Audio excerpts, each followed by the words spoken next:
علیہ وسلم کے وصال ظاہری کے ایام قریب آئے تو حضور نے سرخ پٹی باندھی، تیز بخار ہے نبی کریم کو، 2 صحابہ سہارا دے کے مسجد میں لائے، نبی پاک علیہ السلام کو بظاہر سہارا دے کے لایا گیا۔ کریم رسول نے لوگوں کو جمع کیا، حضور آج کیا ہونے والا ہے، آج کیا کہا جائے گا، آج کس لیے میٹنگ بلائی ہے؟ نبی کریم کے کل صحابہ جب مسجد میں جمع ہوئے تو کھچا کھچ مسجد بھری ہے۔ وصال ظاہری سے چند یوم پہلے کی بات، نبی پاک نے فرمایا آج تمہیں کوئی جہاد کی ترغیب نہیں دینی، آج کوئی نیا پیغام نہیں دینا، آج تمہیں بتانا ہے کہ رب نے اپنے بندے کو اختیار دیا ہے، چاہے تو دنیا میں رہے، چاہے تو اس کی بارگاہ میں حاضر ہو جائے۔ اس عبد نے بارگاہ ربوبیت کی طرف لوٹنے کا ارادہ کر لیا ہے۔ حضرت صدیق اکبر رونے لگے تو صحابہ نے کہا تمہیں کیا ہوا؟ کہنے لگے سمجھ نہیں رہے، کسی کی بات نہیں کر رہے، نبی پاک تو اپنی بات فرما رہے ہیں، اس نے جانے کا ارادہ کر لیا۔ سنیے میرے بھائی، محبوب پاک نے فرمایا بھائی کسی شخص کو میری طرف سے کوئی تکلیف پہنچی ہو تو بدلہ لے سکتا ہے، بدلہ لے سکتا ہے، کسی کو تکلیف پہنچی ہو۔ صحابہ پھوٹ کے رونے لگے، محبوبہ کرم ہی کرم ہوا ہے، رحمت ہی رحمت آئی، آپ کے بارے میں گمان کرنے والا بھی دائرہ ایمان سے نکل جائے۔ حضور آپ کیا فرما رہے ہیں؟ فرمایا نہیں بھئی اٹھو۔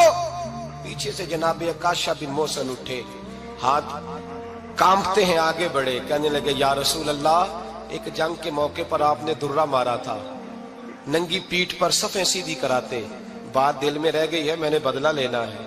نبی کریم نے فرمایا بلال دوڑ کے جاؤ، فاطمہ کے گھر درہ پڑا ہے، درہ لاؤ۔ سیدنا بلال حبشی کہتے میں گیا، دستک دی سیدہ طیبہ طاہرہ، حضرت فاطمہ فرمانے لگی بلال کیسے آئے ہو؟ اماں جی وہ درہ چاہیے تھا۔ سیدہ کو تشویش ہوئی، کہنے لگے بلال نہ تو جنگ پہ جانا ہے، نہ جہاد ہے، نہ کوئی ایسا موقع ہے، حضور کی تو طبیعت مبارک بظاہر بڑی علیل ہے، درہ کیا کریں گے؟ حضرت بلال عرض کرنے لگے اماں جی ایک صحابی بدلہ لینے لگے ہیں، صاحب طبقات نے جملے لکھے ہیں، کہتے ہیں بی بی صاحبہ نے درہ بھی دیا اور امام حسن حسین کو بھی باہر نکالا۔ فرمانے لگی عکاشہ سے کہنا 100 درے مارے، ان 2 شہزادوں کے جسم پر نبی پاک کے قریب نہ جائے، میں نے 2 بچے پیدا ہی اپنے محبوب پر قربان کرنے کے لیے کیے، ان کو لے جائے۔ حضرت بلال کہتے ہیں میں 2 شہزادے لے کے آیا، اور جب دروازے میں میں لے کے پہنچا تو نبی پاک نے دیکھا تو آنکھوں میں آنسو آ گئے۔ فرمایا ان کو بٹھا دو، مجھے پتا ہے فاطمہ نے کیا کہہ کے بھیجا ہے۔ حضرت سیدنا بلال فرماتے ہیں درہ میں نے جناب عکاشہ کو دیا، حضرت عکاشہ درہ لے کے آگے جو بڑھے تو حضرت ابوبکر صدیق نے ان کے پیروں پہ ہاتھ رکھا، فرمایا عکاشہ میری طرف آ یار، مجھے مار درے، نبی پاک کے قریب نہ جا۔ مصطفیٰ کریم نے فرمایا ابوبکر تو ہٹ جا، اسے آنے دے۔ فرماتے ہیں میں چند قدم آگے گیا تو مولا علی شیر خدا نے میرے پیر پہ ہاتھ رکھا، کہنے لگے عکاشہ سوچ تو صحیح تو کیا کر رہا ہے؟ حضور نے فرمایا علی ہٹ جاؤ، میرا اور ان کا معاملہ ہے۔ جناب عکاشہ آگے بڑھ رہے، نبی کریم نے فرمایا میں اپنی امت کو درس دینا چاہتا ہوں، خبردار خبردار زندگی میں تمہارے ہاتھ سے زبان سے کسی کو تکلیف نہ پہنچنے پائے، خبردار یاد رکھنا وہ معاشرے بگڑ جاتے ہیں، وہ معاشرے تباہ کر دیے جاتے ہیں جہاں ظلم ہوتا ہے، جہاں زیادتی ہوتی ہے، جہاں لوگوں کو ستایا جاتا ہے۔ محبوب کریم کے قریب آئے حضرت عکاشہ، کہا حضور میری پیٹھ ننگی تھی، آپ بھی ذرا کپڑا ہٹائیے۔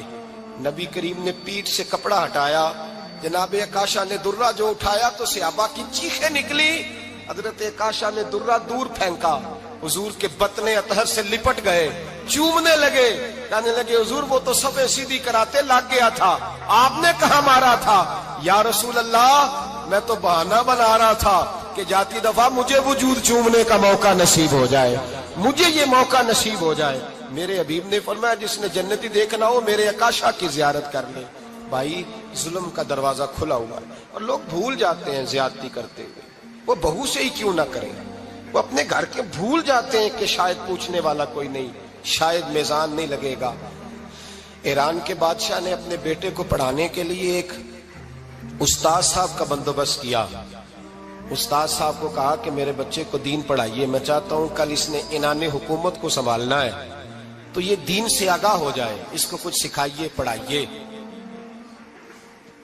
بہت نیک بزرگ بڑے درویش عالم پڑھانے لگے، اسباق مکمل ہو گئے، دین کے اسباق قرآن مجید پڑھایا، احادیث طیبہ کا درس دیا، اصول فقہ سے روشناس کرایا۔ جب بچے نے مکمل تعلیم حاصل کر لی اور آمین ہو گئی، دستار ہو گئی، فارغ ہو گئے، تو پھر ایک دن استاد صاحب نے کہا بیٹے کل تم نے ضرور آنا ہے، کچھ بات کرنی ہے۔ شہزادہ گیا ملنے استاد صاحب سے، استاد صاحب نے کنڈی لگا لی، ہاتھ میں درہ پکڑ لیا، مار مار کے پورے وجود کو زخمی کر دیا، کوئی غلطی نہیں، کوئی بات نہیں، مارا۔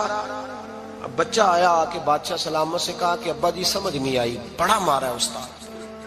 تو سیانے تھے نا بادشاہ، یہاں تو قاری صاحب روز کٹہرے میں کھڑے ہوتے ہیں، مولوی صاحب آپ نے میرے بچے کو کیوں مارا ہے؟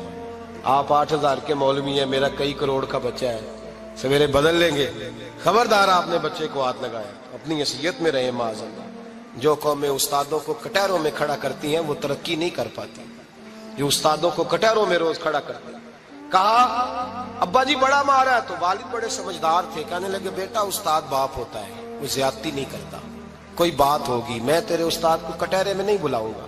اماں سے بات کی، اماں کہنے لگی بیٹا میں تیرے باپ سے کیسے بات کروں، ڈر آتا۔ وقت گزر گیا، 22 سال بیت گئے، 22 سال گزر گئے، بادشاہ کا انتقال ہوا، شہزادہ تخت پہ بیٹھا، پہلا حکم یہ دیا کہ میرے استاد کو بلاؤ، پہلا حکم۔ استاد جی بوڑھے ہو گئے تھے، چھڑی کے اوپر ٹیک لگا کے آئے اور بھویں سفید ہو کے جھک گئی تھیں، یوں آنکھ کھول کے بڑی مشکل سے دیکھا، کہنے لگے شہزادے حکم ہو۔ کب میں شہزادہ نہیں، اب میں بادشاہ بن گیا ہوں۔ استاد جی 22 سال بیت گئے، آپ نے مارا تھا، پر وہ درد چونکہ زیادتی کی تھی، میرا قصور کوئی نہیں تھا، تو نہ میری روح سے درد گیا ہے نہ میرے جسم سے گیا ہے، میں بے اختیار تھا، پوچھ نہیں سکتا تھا، آج با اختیار ہوا ہوں۔ سب سے پہلے پہلا حکم آپ کو دیا، بلایا ہے، بتائے کیوں مارا تھا، کیوں مجھے مارا تھا، میری زیادتی بتائے۔ تو استاد، بوڑھے استاد کی آنکھیں آنسوں سے بھر گئیں، کہنے لگے بیٹے بس آج کے دن کے لیے مارا تھا، یہ جو دن آ گیا نا میری زندگی میں اس لیے مارا تھا، یہ میں چاہتا تھا میری زندگی میں وقت ہے، آج کے بس میری مراد پوری ہو گئی۔ کہا صاحب کس لیے، مجھے بھی سمجھائے۔ آپ فرمانے لگے کتنی دیر ہو گئی تجھے مار کھائے ہوئے، کتنا زمانہ بیت گیا؟ کہنے لگا 22 سال۔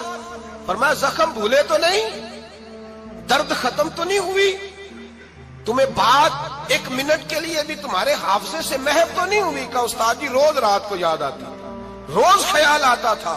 استاد کہنے لگے بھائی تو بے اختیار تھا، پوچھ نہیں سکا، 22 سال تجھے یاد رہا، مجھے پتا تھا تو ایک دن حکمران بنے گا، میں نے تجھے اس لیے مارا تھا کہ بیٹے یاد رکھنا، کسی پہ ظلم نہ کرنا، اگر تجھے 22 سال تک یاد رہا ہے تو جس پر تو ظلم کرے گا اسے بھی قیامت تک یاد رہے گا، اور یہ یاد رکھنا تو آج با اختیار ہوا تو تو نے مجھے بلا لیا ہے، قیامت کے دن غریب با اختیار ہو جائیں گے، مظلوم با اختیار ہو جائیں گے، وہ با اختیار ہوں گے، للہ الواحد القہار، رب کریم کی بارگاہ کے اندر ان کا اختیار ہوگا، اکیلے اللہ کی حکمرانی ہوگی، پھر وہ بلائیں گے بڑے بڑے کج کلاہ، دنیا میں جن کی پگڑیاں اونچی تھیں وہ سر جھکائے کھڑے ہوں گے، دنیا میں جو ڈکٹیٹر بنتے تھے ان کی پشتیں لال ہوں گی، ان کو غدار لکھا جائے گا، قیامت تک نہیں بھولے گا۔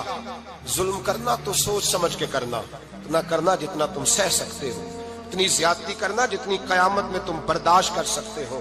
میرے نبی کریم صلی اللہ علیہ وسلم نے فرمایا ظلم سے بچو، یہ قیامت کے اندھیروں میں سے ایک اندھیرا ہوگا، زندگی میں زیادتی نہ کریں، اگر تھوڑی دیر کے لیے کوئی چیز برداشت کر جائیں گے تو وہ فائدہ دے جائے گی، کچھ دیر کے لیے اگر سہ جائیں گے تو نفع مل جائے گا، سہنے کی کوشش کریں لیکن زیادتی نہ کریں، نظر کو، سوچ کو، ذہن کو پاک رکھیں، اور میرے بھائی زندگی پوری ظلم سے بچیں، زیادتی سے بچیں۔ امیر المومنین حضرت جناب سیدنا عمر فاروق رضی اللہ تعالیٰ عنہ رات گھر میں تھے تو رونے لگے، بڑی دیر تک روتے رہے، والدہ اٹھی تو صاحبزادے سے کہنے لگی پتہ کرو تمہارے باپ کو کیا مسئلہ ہے۔ شہزادے آئے، کہنے لگے امیر المومنین والد گرامی کیا ہوا؟ تو حضرت عمر فاروق کہنے لگے بیٹا اپنی اماں کو بلاؤ۔ والدہ آ گئی، کیا بات ہے، کچھ طبیعت خراب ہے تو حکیم کا بندوبست کیا جائے۔ تو حضرت عمر کہنے لگے کچھ بھی نہیں، آج مسجد سے نکلا ہوں تو نبی پاک کے صحابہ میری تعریفیں کر رہے تھے۔ یہ حضرت فاروق اعظم کے وصال کے قریب کے دن ہے، تعریفیں تو حضرت یہ رونے کی بات ہے کہ خوش ہونے کی؟ آپ فرمانے لگے نہیں، سوچتا ہوں باہر تو میں اچھا رہا ہوں، پتہ نہیں گھر میں ہی کوئی زیادتی نہ ہو گئی ہو، پتہ نہیں تمہارے ساتھ بھی میرے معاملات ٹھیک تھے کہ نہیں۔ صحابہ تو تعریف کرتے ہیں، رو رہا ہوں تمہاری وجہ سے ہی نہ الجھ جاؤں، بیوی ہی نہ کہے میرا حق ہی ادا نہیں کیا۔ یہ لفظ کہتے کہتے پہاڑ ہے یہ شخص، کیسر و کسرا کانپتے ہیں۔ حضرت عمر رو پڑے، بی بی سے کہنے لگے مجھے اللہ کی رضا کے لیے معاف نہیں کر دیتی؟ میرے اوپر بوجھ تھا امت کا، میں ساری رات مدینے کی گلیوں میں پھرتا تھا، دن سارا مسجد میں گزرتا تھا، میں تجھے وقت نہیں دے پایا، معاف نہیں کر دیتی؟ تو زوجہ کہنے لگی نہیں عمر، میں نے بھی زندگی میں اپنا کوئی سکھ چین نہیں دیکھا، کوئی چاؤ پورا نہیں کیا، میں کیسے معاف کر دوں؟ میں نہیں معاف کرتی۔ حضرت عمر زمین پہ بیٹھ گئے، رونے لگے، کہنے لگے چل معاف کر دے۔ کہنے لگی ایک وعدہ کرو، قیامت کے دن رب کریم کی بارگاہ میں میری سفارش کرو گے؟ اللہ کی بارگاہ میں عرض کرو گے کہ اللہ اچھی تھی، مجھے کپڑے دھو کے دیتی تھی، روٹی پکا کے دیتی تھی، میری عزت کی محافظ تھی؟ جناب عمر کہنے لگے تیرے ساتھ وعدہ ہے، رب اپنے فضل سے عمر کو جنت دے گا تو عمر تجھے جنت میں ساتھ لے کر کے جائے گا، تیرے ساتھ وعدہ ہے۔ میرے بھائی جن کے دلوں میں احساس تھا کہ ہم سے کوئی زیادتی نہ ہو جائے کسی جگہ، وہ تو یہاں تک معاملہ کرتے تھے، یہاں تک ان کا خیال رہتا تھا۔ عزیزو، ایک تو نظر میں حیا پیدا کریں، والدین کی بہت بڑی ذمہ داری ہے۔ لاکھوں بچے مرضی کی شادیاں کر رہے ہیں، ہزاروں گھر اجڑ رہے ہیں، یہ وہ والا زہر ہے جو ہر گھر میں تیزی سے پھیلتا چلا جا رہا ہے۔ پہلے ہم کہتے تھے کہ بچہ باہر نہ نکلے، اب کہتے ہیں اللہ کہیں موبائل لے کے تنہا نہ بیٹھ جائے، کہیں تنہا نہ بیٹھ جائے، کیا بنے گا اس کا اگر یہ گندگی اور یہ ایسا نشہ ہے جو اجاڑ کے رکھ دے۔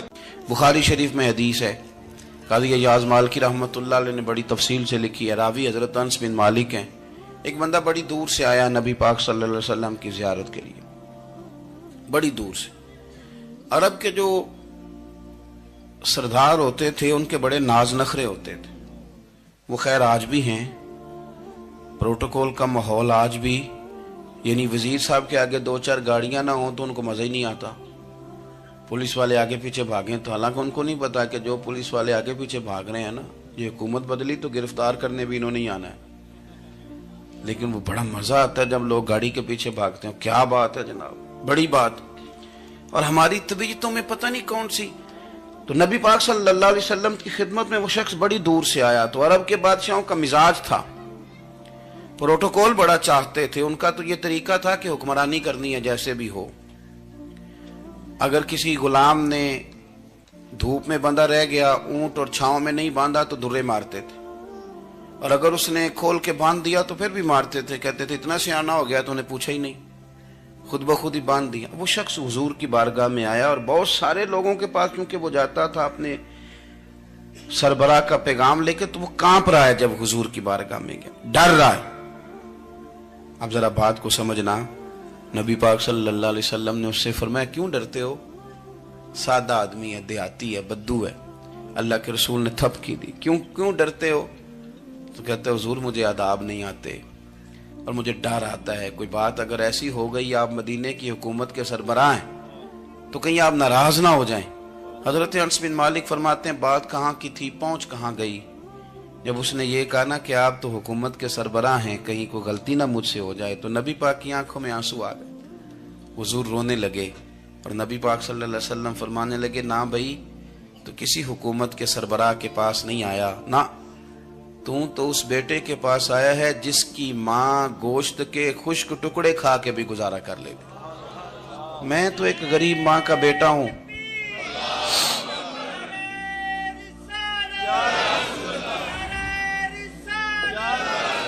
بھائی اگر آپ کا یہ ذوق بن جائے، دیکھو نا آج تو لوگ بھول جاتے ہیں نا، کپڑے بدل لیتے ہیں تو وہ سمجھتے ہیں کہ شاید سارا کچھ ہی بدل گیا، یعنی گاؤں سے آ کر پڑھنے والے بھول ہی گئے ہیں کہ کس کی ماں نے کتنا زیور بیچا تھا۔ لوگ بھول جاتے ہیں چیزوں کو، اپنے ماضی کو یاد رکھیں، آپ لوگوں کے ساتھ پیار کریں، آپ لوگوں کو موقع دیں، آپ تھوڑی سی اور کوشش کریں اس شخص تک جانے کی جو آپ کو مایوس نظر آ رہا ہے، پریشان نظر آ رہا ہے۔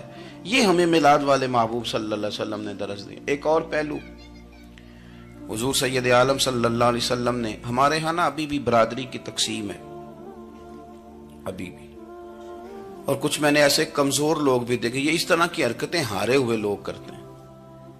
ہارے ہوئے لوگ جو اپنے آپ کو سمجھتے ہیں کہ میں کوئی بڑا آدمی ہوں. بڑا آدمی تو اپنے اخلاق سے ہوتا ہے, اپنے کردار سے ہوتا ہے, اپنی سخاوت سے ہوتا ہے, لوگوں سے پیار کرنے سے ہوتا ہے. باقی یہ کہ بیٹھ کے کہانی سنانا کہ میں بڑا کچھ کرتا ہوں, تو جو کچھ کرتا ہوتا ہے اسے سنانے کی کوئی ضرورت ہے. ایک اور بہت سارے لوگ آپ تعزیت کرنے جائیں نا والد کے انتقال کے بعد, تو ان بیچاروں کو بتانا پڑتا ہے کہ ابا جی میرے بغیر دوائی نہیں کھاتے تھے. تو میں کہتا ہوں اگر تیرے بغیر نہیں کھاتے تھے پھر بتانے کی ضرورت نہیں, پھر تو سارے گاؤں کو پتا ہوگا کہ تیرے بغیر نہیں کھاتے تھے. اور اگر کوئی دال میں کالا ہے تو پھر تیری وضاحت کوئی بندہ قبول نہیں کرے گا. تو آپ کو بتانا کیوں پڑ رہا ہے, اور آپ بار بار اس بات کا ذکر کیوں کر رہے ہیں کہ ہم بہت بڑے قبیلے کے ہیں؟ صاحب اگر آپ بڑے قبیلے کے ہیں تو پتا ہوگا سارے علاقے کو آپ کتنا لوگوں کا خیال کرتے ہیں, آپ کس قدر محبت کرتے ہیں, آپ کا انداز کریمانہ کس طرح کا. پھر آپ کو بتانے کی کوئی ضرورت نہیں ہوتی, پھر خود بخود خبر ہوتی. حضرت سیدنا ابو ذر غفاری رضی اللہ تعالیٰ عنہ, قبیلہ بنو غفار ایک بڑی شاخ تھی قبیلوں میں سے. جو لوگ اس زمانے میں مالدار قبیلوں سے تعلق رکھتے تھے ان میں سے ایک بڑا نام تھا. ساری زندگی چودراہٹ کی, لیکن میلاد ایک انقلاب کا نام ہے. میں میلاد منانے والے دوستوں سے گزارش کرتا ہوں کہ آپ ہر سال میلاد منائیں, اور ہر سال میلاد کے بعد آپ تھوڑے بدل بھی جائیں, یعنی تھوڑے سے بدل جائیں. کچھ لوگ کہیں یار یہ داڑھی میں نے نا 12 ربیع الاول والے دن رکھی تھی, یہ میری میلاد والی داڑھی ہے. اور داڑھی رکھیں بھی نبی پاک کی مرضی کی. کس کی مرضی کی؟ نہ ناراض ہو جائے جی میں ٹور چلا بس. کس مرضی کی جی؟ اپنی مرضی کے نہیں. داڑھی کا وزن کو نہیں ہوتا کہ پوری مٹھی رکھیں گے تو آپ کو کوئی دقت ہوگی, کوئی وزن نہیں. پوری رکھیں, جو حضور کا طریقہ مبارکہ ہے جو ہمیں ملتا ہے اس پر آپ توجہ فرمائیں. تو میں جو بات عرض کرنے جا رہا ہوں وہ میلاد انقلاب ہے. حضور سید عالم صلی اللہ علیہ وسلم کی بارگاہ میں آنے سے پہلے لوگ کچھ اور ہوتے تھے, اور یہاں سے ہو کے جاتے تھے تو پھر ان میں تبدیلی آتی تھی. میں سارا دن کرامتیں سناؤں نا کسی کو اپنے پیر صاحب کی, اور اپنے گھر میں بھی کہ میرے حضرت بڑے, میرے استاد بڑے, لیکن بیوی کے ساتھ اگر میں ترش لہجے میں بات کروں گا تو وہ کہے گی یہ سکھاندے نے تینوں پیر صاحب. دوست کہیں گے یہ سکھاتے ہیں آپ. تو آپ کی کہانیاں نہیں چلتی, آپ کا کردار چلتا ہے. حضرت ابو ذر غفاری رضی اللہ تعالیٰ عنہ فرماتے ہیں چونکہ میں چودھری تھا, سیدنا بلال حبشی رضی اللہ تعالیٰ عنہ کے پاس میں بیٹھا تھا. کسی بات میں بات آگے بڑھی اور بڑھتے بڑھتے بات شکنجی تک چلی گئی. رائے کے اختلاف نے باتوں میں تلخی پیدا کر دی, اور جب تھوڑے لفظ اور تیز ہوئے تو میں نے انہیں کہہ دیا چپ کر, تو ابشن کا بیٹا ہے. کس کے بیٹے تھے حضرت بلال؟ کہتے ہیں جب انہوں نے مجھے کہا تو میرا دل بڑا ٹوٹا, لیکن میں نے ارادہ کیا کہ میں نے حضور کی بارگاہ میں نہیں عرض کرنی. اب ہر بات کی ہم حضور کی بارگاہ میں شکایت کریں. لیکن میں جا کے مسجد میں بیٹھا, اور جب سرکار آئے نا, ارادہ نہیں تھا کہ عرض کروں گا, لیکن حضور کا چہرہ دیکھا تو دکھ میرا خود ہی تازہ ہو گیا. رونے کا بھی تو تب ہی مزہ آتا ہے نا کوئی اپنا ملے تو. فرماتے ہیں کہ میرے آنسو نا بغیر اختیار کے چھلک پڑے, اور میں کھل کے روئے, کھل کے. قربان جاؤں محبوب کے, بھی حضور نے پاس نہیں بلایا بلکہ نبی پاک اٹھ کے خود میرے پاس آئے اور مجھے کندھوں سے پکڑ کے سینے سے لگایا. اور جب میں کھل کے رو لیا تو حضور میرے آنسو پوچھنے لگے. کچھ شعر ایسے ہوتے ہیں جو کسی نے کہے ہوتے ہیں, اور کہنے والا جو ہوتا ہے وہ صاحب حال ہوتا ہے, تو اس میں کچھ خوبصورتی زیادہ ہی ہو جاتی ہے. ایک پنجابی کے شاعر ہمارے گجرات میں گزرے, بزرگ تھے, ان کا ایک شعر ہے, وہ کہتے ہیں ایک واری میری آنکھیاں چوں اونا نے اتھرو پونجے سن. ایک واری میری آنکھیاں چوں اونا نے اتھرو پونجے سن, ہن تے چسکا پہ گیا رونے دا. ایک واری میری آنکھیاں چوں اونا نے اتھرو پونجے سن, ہن تے چسکا پہ گیا رونے دا, تے ہر ویلے آہو زاری دا. تو میں روز رونے لگا ہوں, مزہ ہی بڑا آیا ہے جب سے محبوب نے چپ کرانا شروع کیا میرے عزیز. اور پھر حضرت بلال حبشی رضی اللہ تعالیٰ عنہ چونکہ حضور کے غلام تھے, اور انہیں پتا تھا کہ سرکار میری ناز برداری کرتے ہیں, حضور نے چپ کرایا. فرمایا کیوں روتے ہو؟ تو عرض کرنے لگے یا رسول اللہ صلی اللہ علیہ وسلم, اگر میں ابشن کا بیٹا ہوں تو میری تو غلطی کوئی نہیں نا, یہ تو تقسیم اللہ کی ہے نا. الذی خلقک فسواک فعدلک فی ای صورت ما شاء رکبک. جس طرح وہ چاہتا ہے، جس کو چاہتا ہے اس طرح کی اس کی صورت بنا دیتا ہے. تو مجھے ابشن کا بیٹا کہا جاتا ہے، میری غلطی کیا ہے؟ حضرت بلال نے بھی نہیں بتایا کس نے کہا. لیکن نبی پاک صلی اللہ علیہ وسلم نے کیا فرمایا؟ امام یوسف صالحی نے لکھا ہے، ذرا غور کرنا بات پر، تسلیاں لوگ اور رنگ میں بھی دیتے ہیں پر یہ تسلی بڑی انوکھی ہے. حضور فرمانے لگے، بلال اگر تو ابشن کا بیٹا تو پریشان کیوں ہوتا ہے؟ کالے رنگ والی ماں کا بیٹا ہے تو پریشان کیوں ہوتا ہے اگر تیری والدہ کا رنگ کالا ہے تو؟ عرض کی حضور آپ کیا فرمانا چاہتے ہیں؟ تو سرکار فرمانے لگے، میں دو ماؤں کا بیٹا ہوں، ایک جناب آمنہ جنہوں نے مجھے پیدا کیا اور ایک حضرت ام ایمن جنہوں نے میری پرورش کی، مجھے بڑا کیا. حضور فرمانے لگے، میری ماں آمنہ کا رنگ گورا تھا اور میری ماں ام ایمن کا رنگ کالا ہے. تو فرمایا اگر تجھے کسی نے کالے رنگ والی ماں کا بیٹا کہا تو اسے کہہ دینا مدینے والے محبوب کے بھی تو ایک والدہ کا رنگ کالا ہے، تو کہہ دینا. حضرت بلال کہتے ہیں کہ وہ اس طرح کی تسلی تھی، طفل تسلیاں نہیں جس طرح کی ہمیں دی جاتی، وہ اس طرح کی خوبصورت تسلی تھی کہ اس کے بعد میرا دل ایسا ٹھنڈا ہوا، پھر کسی کا تانا نہیں رہا، پھر کسی کی